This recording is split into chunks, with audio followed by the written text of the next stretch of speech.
Assalamualaikum warahmatullahi wabarakatuh. Salam sejahtera untuk kita semua. Bagaimana kabar Anda semua? Ya, saya harap tentu walaupun dalam kondisi seperti ini Anda tetap semangat dan sehat semua. Ya, baik. Di awal semester 6 ini Anda pasti bertemu dengan mata kuliah yang namanya project kekhususan, yang dimana mata kuliah ini memang di tiap prodi di jurusan TK di semester 6 yang isinya adalah lebih kepada pendekatan praktis, ya, di output base, ya, tidak terlalu pada theoretical. Nah, dimana nanti dalam mata kuliah ini, ya, hasil yang diharapkan sebuah portofolio dari Anda semua, baik nanti berkelompok, ya, atau mungkin bisa juga individu, ya, tapi biasanya memang berkelompok, ya. Oke, mata kuliah ini memang jamnya sangat banyak, tetapi memang itu cukup wajar karena memang jam banyak itu dialokasikan untuk Anda membuat proyek ini, sehingga dalam satu semester ke depan ini, dalam 16 pertemuan ini, di akhir perkuliahan Anda menghasilkan sebuah portofolio produk bagi kelompok Anda yang itu bisa sebagai bahan, ya, pembelajaran Anda, pemanasan Anda untuk tugas akhir dan atau skripsi, ya. Oke, mungkin penjelasan lebih lanjut akan saya jelaskan pada slide-slide berikutnya. Ya, kita tunggu atau kita nantikan di slide berikutnya. Ya, baik. Seperti yang saya tadi jelaskan di slide sebelumnya, maka di slide ini saya coba untuk kita bahas dulu lah kontrak mata kuliah ini, ya, kontrak perkuliahannya seperti apa. Ya, pada dasarnya ya tadi seperti sudah dijelaskan bahwa ini memang lebih pada pendekatan praktis, praktek, ya. Kemudian juga outputnya berupa sebuah produk. Nah, kita coba bahas di kontrak perkuliahan kita, yaitu dalam mata kuliah project kekhususan ini, nah ya seperti sesuai dengan namanya tentu adalah nanti adalah bagaimana kita melakukan suatu pembuatan project sesuai lulusan dari profil lulusan dari teknik multimedia digital. Ya, ini bisa juga mini skripsi atau mini tugas akhir sih sebenarnya, semacam ya pemanasan lah, ya.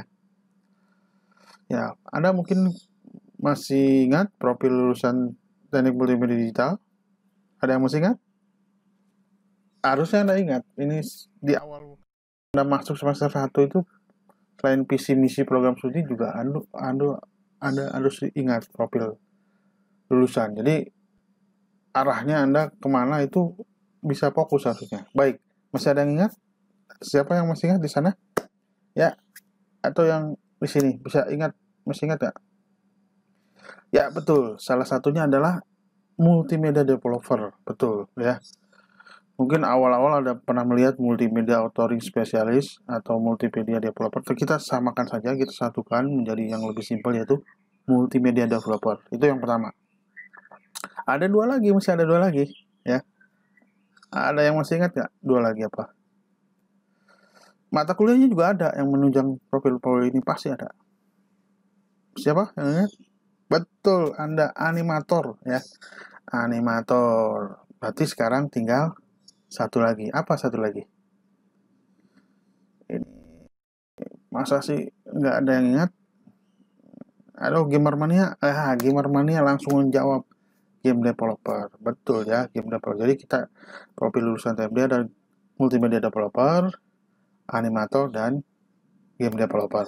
Itu tiga. Jadi mengarahnya ke sana. Project-projectnya juga project-project yang artinya portofolionya mengarah ke sana, ya. Nanti coba akan saya jelaskan di slide berikutnya. Nah, proyek ini dikerjakan selama 8-10 minggu idealnya ya. Pak, kok kenapa kan satu semester 16 minggu? Kok ini? Ya, nanti kita harus prepare untuk membuat tulisannya, membuat prepare untuk exhibitionnya. Ya, ini diharapkan nanti 10 minggu itu bisa udah kasarnya 80-90% ya. Nanti sisanya itu untuk proses finishing ya, proses persiapan eksibisi dan lain-lain. Nah, itu diharapkan seperti itu. Nah, ini memang berkelompok ya, karena Anda juga untuk teamwork ya. Karena di dalam sana mungkin nanti pekerjaan Anda juga harus berkelompok. Ingat, setelah semester ini, semester 7, Anda melakukan PKL atau magang atau internship. Yang itu juga memerlukan kemampuan untuk Anda bisa bekerja secara tim. Nah, kemudian tiap kelompok nanti wajib menyertakan rancangan proyek yang dilengkapi dengan kajian pustaka dari artikel-artikel ilmiah. Nah, ini mirip seperti proposal tugas akhir atau skripsi. Ya, ini supaya Anda dikenalkan lah atau belajar lah ya. Kenapa kok Pak harus pakai seperti ini segala? Ya, Anda kita di sini dunia akademik ya, dunia perkuliahan. Selain juga Anda bukan lembaga khusus gitu ya. Nah, jadi kita coba kaji juga secara akademisnya seperti apa. Oleh karena itu, tentu kajian-kajian kita lakukan harus berdasarkan pada artikel-artikel ilmiah. Ya, misalkan terkait dengan multimedia developer atau multimedia development ya maksud saya, atau terkait dengan pembuatan animasi atau pengembangan game, itu pasti ada di artikel ilmiahnya, ada pasti jurnalnya juga ada orang yang pernah buat. Nah, coba Anda membiasakan sejak sekarang membaca itu sehingga Anda tidak terlalu ketinggalan ya dengan informasi yang terupdate. Nah, itu artikel ilmiah itu bisa macam-macam ya, bisa jurnal nasional, jurnal internasional, mungkin hasil seminar nasional atau seminar internasional yang biasanya sih dibukukan ya, itu dalam bentuk nanti proceeding nasional maupun proceeding internasional. Nah, maksud saya jadi selain itu Anda juga baca-baca seperti ini supaya nanti ide Anda muncul ya, kemudian juga atau ide dari sini muncul dan menyatu dengan kajian ilmiahnya gitu ya. Jadi klop ya antara tataran praktis dengan ilmiahnya. Di sini Anda memang belajar dua hal ya. Bagaimana mencari studi literatur ya, bagaimana mencari suatu ide atau untuk membuat proyek ini dari yang sudah ada Anda kembangkan atau seperti apa. Tentu ini harus rajin-rajin membaca, tidak mungkin tidak membaca sama sekali jurnal dengan begitu pengen buat ini, pengen buat itu, tapi tidak ada sebuah referensi atau fondasi dasarnya. Itu tidak mungkin sebetulnya. Nah, dengan membaca juga Anda sudah bisa membayangkan gitu. Ini mungkin nggak atau itu masuk akal nggak untuk skala Anda gitu. Untuk skala Anda membuat mungkin nggak dalam 10 minggu. Nah, itu sebenarnya. Oke, kira-kira seperti itu. Kita lanjutkan pada slide berikutnya ya. Nah, tadi sudah saya jelaskan di awal kontrak kuliah. Mungkin ini tambahannya ya terkait dengan.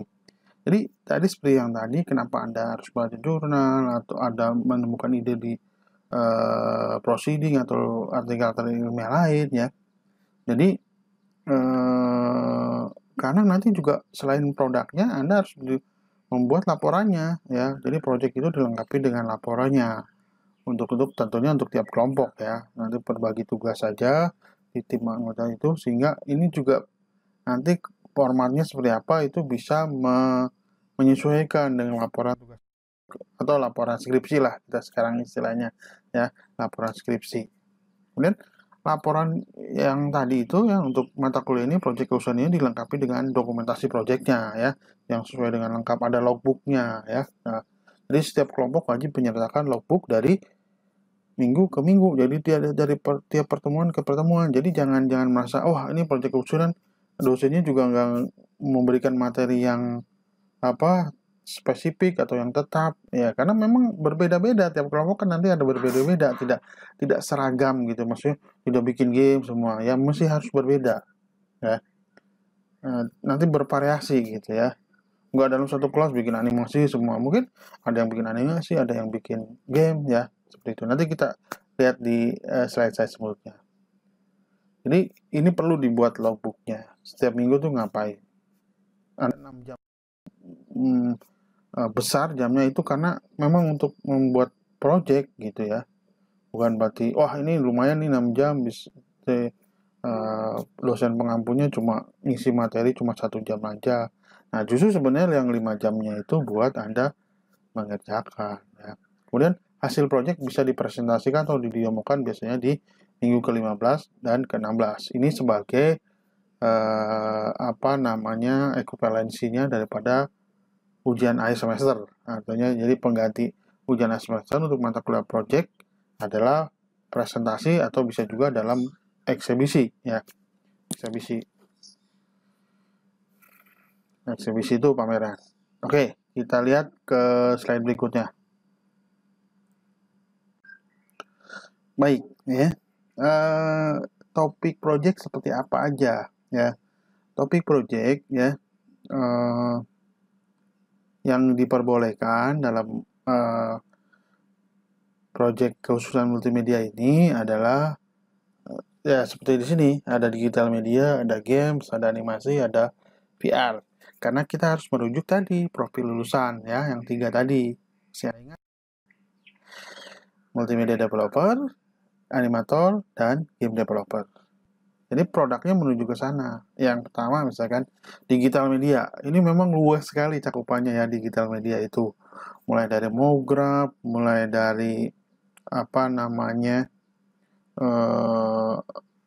audionya ya, sisi audionya seperti apa. Nah, ini bisa Anda ambil ya project ini. Tapi saya sih mengharapkan dalam hal ini tidak setiap kelas atau tidak setiap kelompok dalam satu kelas ngambil digital media semua gitu ya. Ada variasinya, nanti ada kelompok yang ngambil games, ada yang ngambil animasi ataupun PR ya. Jadi diusahakan ini kelompoknya beda-beda gitu ya, sehingga variatif. Sehingga Anda punya yang senang di game, mungkin bisa membuat kelompok yang games gitu, yang senang animasi, yang fokus ke animasi, silahkan 4 orang bikin game bikin animasi kelompok untuk nanti produknya. Atau yang senang di motion atau infografis yang motion grafis yang ya, bergerak ya, di motion grafis yang isinya infografis yang segala macam, atau media interaktif gitu ya, silahkan bergabung di yang membuat project digital media ya, seperti itu. Atau mau coba PR sekarang misalnya, membuat lab virtual. Kebetulan sekarang mungkin kondisinya sangat dibutuhkan lab virtual, karena dengan kondisi seperti ini pembelajaran mengandalkan online ya, tentu lab yang offline gitu tidak bisa dilakukan ya, tidak semua bisa dilakukan, jadi harus ada simulasinya. Nah itu juga bisa bagi Anda untuk memberi kontribusi kepada prodi ataupun Anda sendiri sebenarnya, sehingga nanti Anda dengan produk Anda ini Anda bisa punya portofolio yang bagus gitu ya. Jadi mesti ingat tadi digital media terkait MoGraph, advertising ya, semua di situ boleh ya. Games ya boleh juga, bikin game, edu game silahkan. Animasi tentunya nanti dengan ini tayangan animasinya yang nanti untuk menunjang misalkan suatu iklan layanan masyarakat boleh ya, misalkan terhadap COVID, bagaimana kita melakukan protokol kesehatan dan segala macam. Nah itu kurang lebih ya.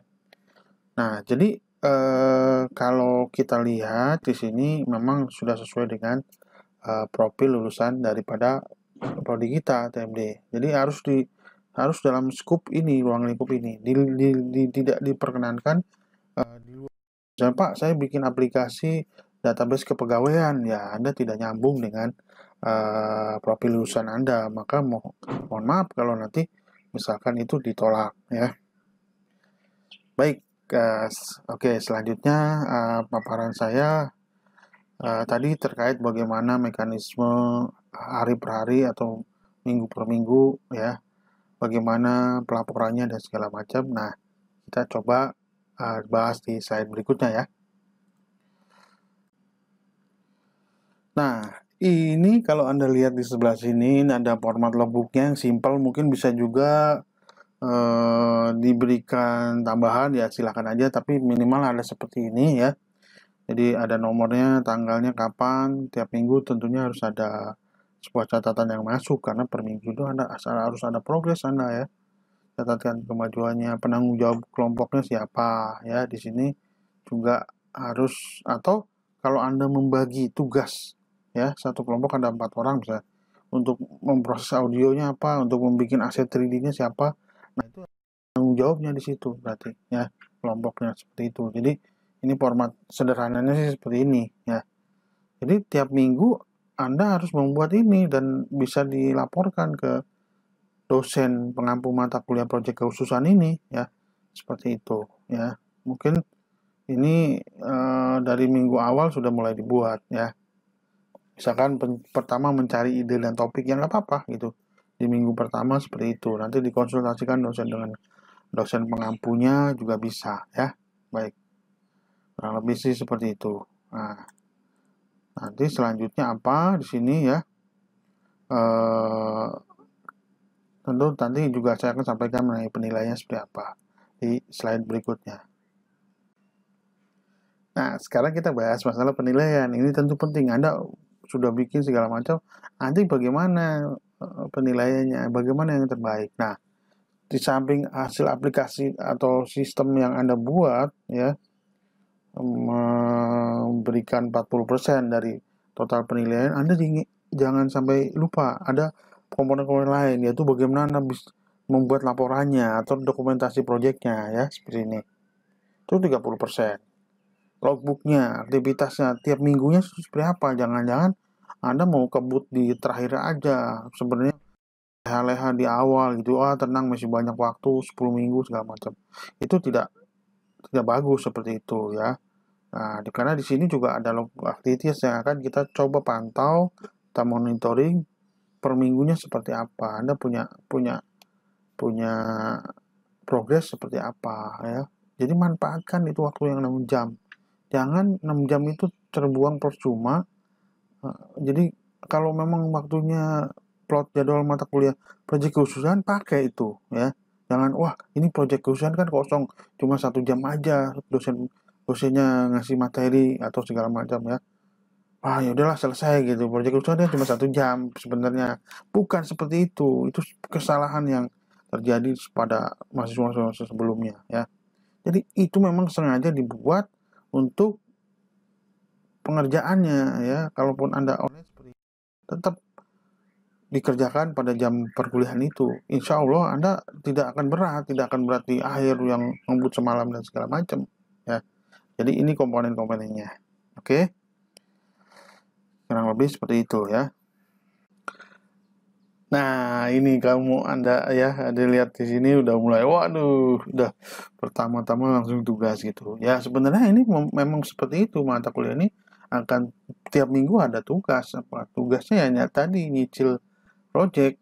Karena kalau nggak dicicil ya Anda tidak akan selesai ya. 10 minggu itu singkat waktunya.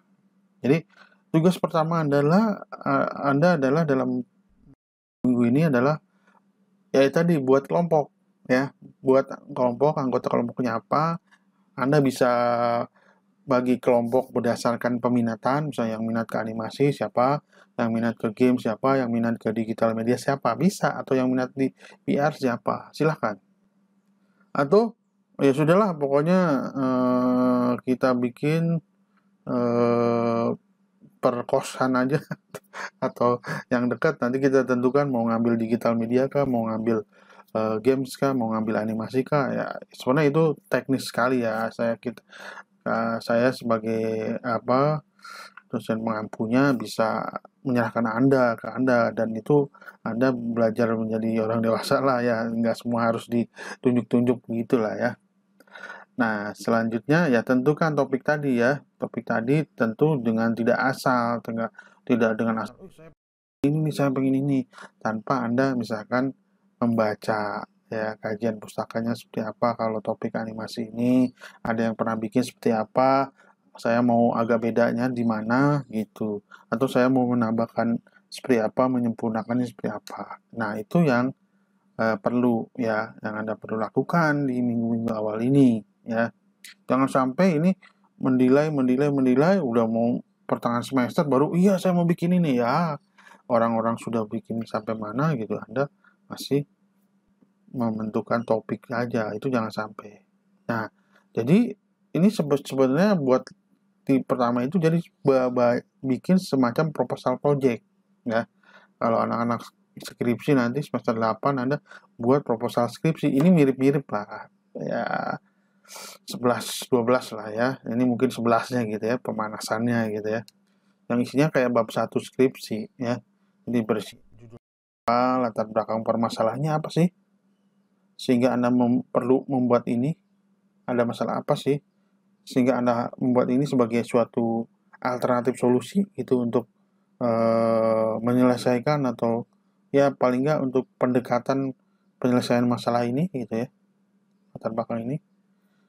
Tujuannya apa? Anda mau bikin apa gitu tujuannya ya, nanti sehingga tercapai nanti manfaat ya, dapat diperoleh manfaat dari tujuan Anda ini ya. Tujuannya apa, membuat apa segala macam, sehingga nanti punya impact, punya imbas menjadi sebuah manfaat ya. Kemudian yang terakhir, jangan lupa disertakan di situ, karena berkelompok Anda harus membagi job desk pada masing-masing anggota kelompok lebih jelas, sehingga nanti siapa yang agak lambat itu kita bisa lihat ini kenapa kok permasalahannya, bukan disalah, tapi ada apa sih permasalahannya, ada bagaimana cara menyelesaikannya, atau harusnya seperti apa, kita coba bantu juga gitu ya anggota kelompok Anda. Oh, ternyata sulit di sini, ini sendirian memang berat, sementara dia berdua gitu job desk-nya gitu. Nah, kurang lebih sih seperti itu ya. Nah, oke ya, saya rasa untuk pendahuluan tentang mata kuliah proyek kekhususan ini saya kira cukup. Nanti kita sambung di materi-materi selanjutnya, yang misalkan bagaimana tentunya metode pengembangan multimedianya, atau bagaimana misalkan membuat storyboard ya. Saya untuk mengingat kembali gitu ya, refresh kembali mungkin di mata kuliah dulu ada yang terlewatkan atau sedikit terlewatkan, atau sudah terlalu lama, jadi kita ulas kembali sedikit yang nanti akan bermanfaat terkait dengan projectnya Anda nanti ini ya. Misalkan gimana sih bikin storyboard, udah lupa nih storyboardnya animasi, ternyata dia project yang diambilnya game, bagaimana story untuk game, apakah beda? Nah, tunggu saja di materi-materi selanjutnya ya. Oke, akhir kata saya ucapkan wabillahi taufiq wal hidayah. Wassalamualaikum warahmatullahi wabarakatuh. Sampai jumpa di materi-materi selanjutnya. Tetap semangat mengerjakan proyek multimedia.